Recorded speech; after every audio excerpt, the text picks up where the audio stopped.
Morning students. आज से हम एक नए सेशन की शुरुआत कर रहे हैं जिसमें हम बातें करेंगे बायोटेक्नोलॉजी की। और बायोटेक्नोलॉजी में जो है डिफरेंट सेशंस होंगे जिनमें हम introduction of biotechnology, tools of biotechnology, principle of biotechnology, processes of biotechnology, application of biotechnology पे डिस्कस करेंगे। आज का जो पहला सेशन है बायोटेक्नोलॉजी का, इसमें हम जो है इंट्रोडक्शन ऑफ बायोटेक्नोलॉजी की बात करेंगे, जिसमें हम प्रिंसिपल्स ऑफ बायोटेक्नोलॉजी की बात करेंगे, कॉन्सेप्ट ऑफ बायोटेक्नोलॉजी की बात करेंगे। बायोटेक्नोलॉजी है क्या, किस प्रिंसिपल पे ये वर्क करता है, क्या इसका इम्पोर्टेंस है, तो इन पे हम डिस्कस करेंगे। और इन पर डिस्कस करने के पहले हम एक बार फिर से आपको याद दिला दें, आप word of biology 95 YouTube channel को सब्सक्राइब करो, शेयर करो, बेल आइकन को टच करो, जिससे कि आपको अपकमिंग वीडियोस के नोटिफिकेशन जो है वो मिलते रहें। इसके अलावा आप वर्ड ऑफ बायोलॉजी 95.wordpress.com पे जो है विजिट कर सकते हो, या वर्ड ऑफ बायोलॉजी 95-elearn.blogspot.com पे विजिट कर सकते हो, जिस पे आपको ये वीडियोस अवेलेबल हैं। इसके अलावा आप मेरे फेसबुक पेज जो है www.facebook.com/rajiv-ranjan157197 पर विजिट कर सकते हो, जो वर्ड ऑफ बायोलॉजी 95 के नाम से है। और इस पर आपको न केवल जो है ये सारे वीडियोज़ अवेलेबल होंगे, बल्कि जो है बायोलॉजिकल वर्ड से related, biological science, medical science से रिलेटेड जो है बहुत सारे मेडिकल पोस्ट और वीडियोस और फोटोग्राफ्स जो है अवेलेबल हैं, जिनसे कि आपको बहुत सारी इंफॉर्मेशंस मिलेंगी बायोलॉजिकल वर्ड और बायोलॉजिकल सिस्टम के बारे में। तो चलो हम स्टार्ट करते हैं अपने जो है आज के पहले सेशन को, जिसमें कि हम इंट्रोडक्शन की बात करेंगे बायोटेक्नोलॉजी की। और बायोटेक्नोलॉजी के इंट्रोडक्शन की अगर हम बात करें तो सबसे पहले हमें डेफिनेशंस को देखना है कि डेफिनेशंस हैं क्या। अगर हम डेफिनेशंस को देखेंगे तो बायोटेक्नोलॉजी जो है वो क्या डील करता है।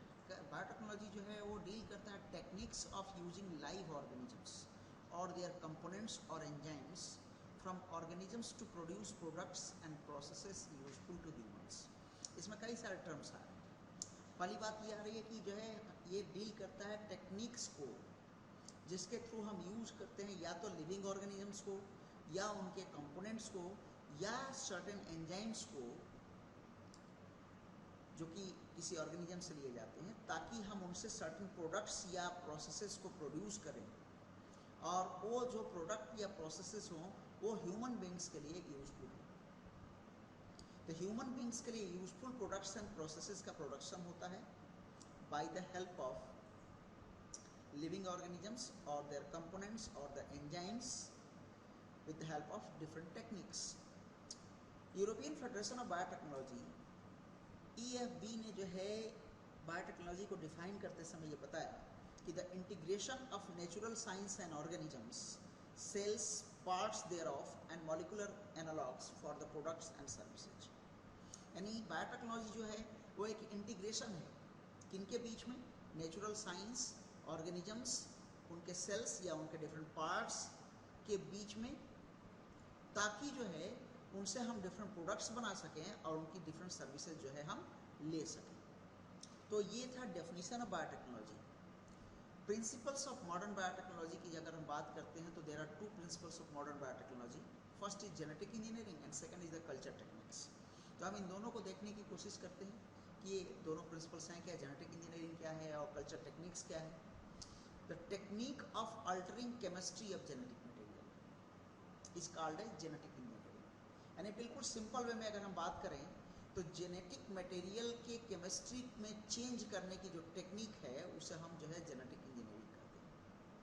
किसी भी ऑर्गेनिज्म के जेनेटिक मटेरियल की केमिस्ट्री में, केमिस्ट्री क्यों बोल रहे हैं हम, because all the genetic materials are chemical compounds, चाहे वो DNA हो चाहे वो RNA हो, दोनों ही जो है केमिकल कंपाउंड्स हैं। तो उनके केमिकल स्ट्रक्चर में अगर हम कोई अल्टर करते हैं, कोई चेंज करते हैं, और इस चेंज करने की जो टेक्निक है उसे ही हम जेनेटिक इंजीनियरिंग करते हैं।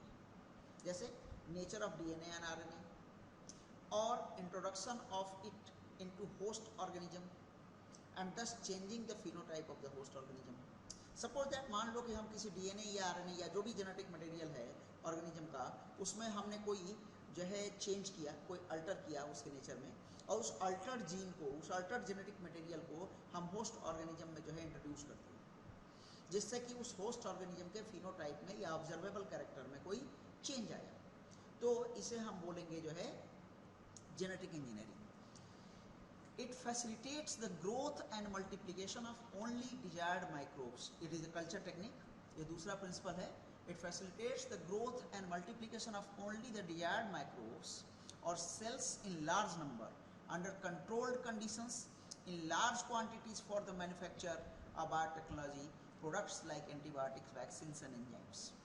यानी कल्चर टेक्निक में क्या होता है, जो दूसरा प्रिंसिपल है मॉडर्न बायोटेक्नोलॉजी का, उसमें जो है हम ये फैसिलिटेट करते हैं कि हम लैब जो है आर्टिफिशियल कंडीशंस में या लेबोरेटरी कंडीशंस में हम डिजायर्ड माइक्रोब्स को जो है ग्रोथ कराएं, मल्टीप्लाई कराएं, उनकी संख्या को बढ़ाएं अंडर द कंट्रोल कंडीशंस, और उससे जो है हम लार्ज क्वांटिटी में जो है बायोटेक्नोलॉजी के जो डिफरेंट प्रोडक्ट्स हैं, चाहे वो एंटीबायोटिक्स हों, चाहे वो वैक्सीन्स हों, चाहे वो एंजाइम्स हों, उनका मैन्युफैक्चरिंग करें।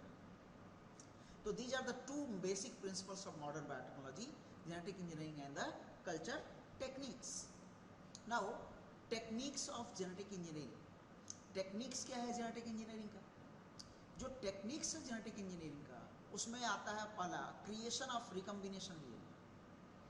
Creation of recombinant DNA या recombination of DNA जो है, इसमें क्या हो, रिकम्बिनेंट डीएनए। रिकम्बिनेंट डीएनए का मतलब ये है, आप याद करो जब हमने जो है हम जेनेटिक्स पढ़ रहे थे तो हम वहाँ रिकम्बिनेशन पढ़ रहे थे, जहाँ क्रॉसिंग ओवर हो रहा था और दो जो है नॉन सिस्टर क्रोमैटिड होते थे होमोलोगस क्रोमोसोम्स के, उनके जो पार्ट्स होते थे वो एक्सचेंज होते थे एक दूसरे के साथ, और तब हम उसे जो है रिकम्बिनेशन बोलते थे, और उन क्रोमैटिड्स को जो है रिकम्बिनेंट क्रोमैटिड्स बोलते थे। तो ठीक उसी तरह से डीएनए में अगर हमने कोई चेंज किया, हमने कोई अल्टर किया, या तो कोई नया जीन उसमें इंट्रोड्यूस किया, या उसका कोई पर्टिकुलर जीन जो है हमने वहाँ से जो है निकाल लिया, तो जो है उसे हम बोलते हैं creation of recombinant DNA. And then use of gene cloning. Use of gene cloning का मतलब ये हुआ कि हम जीन की क्लोनिंग कर रहे हैं, जो पर्टिकुलर जीन हमने प्रोड्यूस किया, उस पर्टिकुलर जीन को जो है हम क्लोनिंग के लिए जो है यूज कर रहे हैं। तो जो है ये जो हुआ हमारा जीन क्लोनिंग हुआ, जिसमें कि जो है हम जीन को, जो भी जीन हमने जो है प्रोड्यूस किया, रिकम्बिनेंट डीएनए प्रोड्यूस किया, उसकी क्लोनिंग किया हमने, उसके जो है डिफरेंट कॉपीज बनाए। Gene transfer.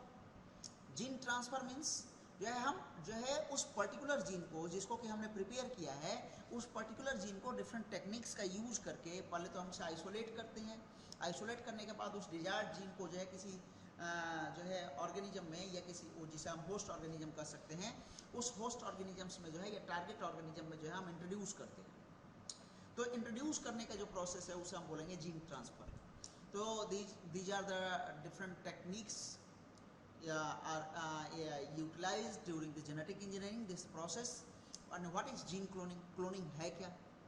Cloning जो है वो making multiple copies of any template DNA needs that an alien DNA is linked with the origin of replication. यानी क्लोनिंग जो है वो किसी भी जो है जीन का, डीएनए का, या जेनेटिक मटेरियल का, या ऑर्गेनिज्म का मल्टीपल कॉपीज बनाना हुआ, जो कि पूरी तरह से सिमिलर होता है। ठीक है,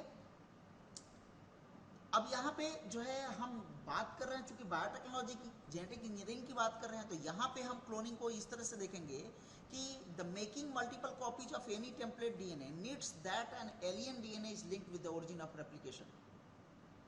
यानी किसी एलियन डीएनए को जो है ओरिजिन ऑफ रेप्लिकेशन के साथ जो है लिंक करना है, ताकि जो है वो अपने आप को रेप्लिकेट कर सके और जो है वो अपना जो है कॉपी जो है बना सके।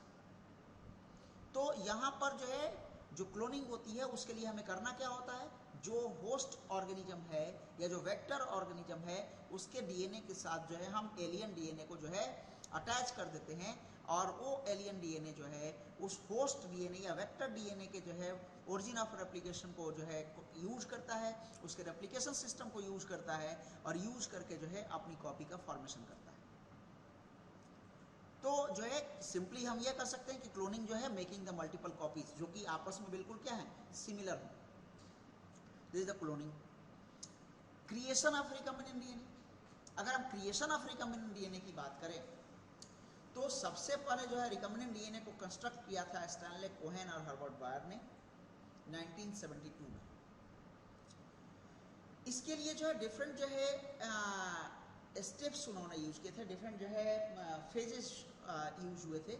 जो स्टेप्स थे उसमें क्या था, isolating the antibiotic resistance gene by cutting out a piece of DNA from plasmid which was responsible for providing antibiotic resistance। सबसे पहले जो है उन्होंने क्या किया, जो है डीएनए के जो है सीक्वेंस से एंटीबायोटिक रेजिस्टेंस जीन को कट करके बाहर निकाला, कट करके जो है आइसोलेट किया, ठीक है। और इसके लिए उन्होंने जो एंजाइम यूज किया वो था रेस्ट्रिक्शन एंजाइम। देन उस कट पीस ऑफ डीएनए को जो है लिंक कर दिया प्लाज्मिड डीएनए के साथ। प्लाज्मिड जो कि एस्चेरिचिया कोलाई में जो है एक एक्स्ट्रा जेनेटिक मटेरियल के रूप में पाया जाता है, और ऐसे सेल्स को हम एफ पॉजिटिव सेल्स कहते हैं या एफ पॉजिटिव बैक्टीरिया कहते हैं जिनमें प्लाज्मिड पाया जाता है। तो प्लाज्मिड जो है एक बहुत अच्छा वेक्टर माना जाता है in the field of biotechnology. अभी आगे चल करके हम पढ़ेंगे भी ये वेक्टर के कौन कौन से कैरेक्टरिस्टिक फीचर्स होते हैं।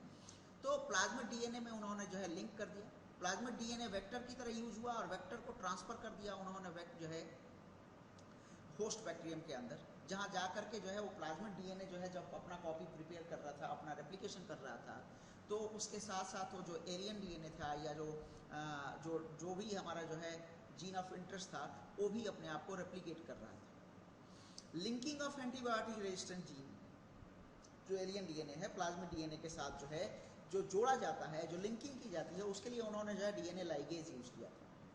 तो डीएनए लाइगेज के हेल्प से जो है एलियन डीएनए को जो वेक्टर डीएनए था यानी जो प्लाज्मिड डीएनए था उसके साथ उन्होंने जो लिंक किया, अटैच किया, और उसके बाद जो उनको डीएनए मिला उनको उन्होंने नाम दिया रिकम्बिनेंट डीएनए। चूँकि ये रिकम्बिनेंट डीएनए जो है इन विट्रो थे यानी कल्चर मीडियम में जो है डेवलप किए गए थे, लेबोरेटरी कंडीशंस में डेवलप किए गए थे, ठीक है।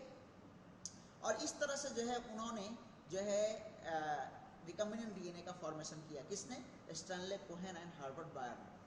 आज के सेशन में हमने सिर्फ ये एक इंट्रोडक्शन पढ़ा बायोटेक्नोलॉजी का, जिसमें हम डेफिनेशन और प्रिंसिपल्स की बात कर रहे थे। नेक्स्ट सेशन में हम बात करेंगे टूल्स ऑफ बायोटेक्नोलॉजी की। तो टूल्स ऑफ बायोटेक्नोलॉजी को जो है हम नेक्स्ट सेशन में देखेंगे। आज के लिए बस इतना ही। Thank you.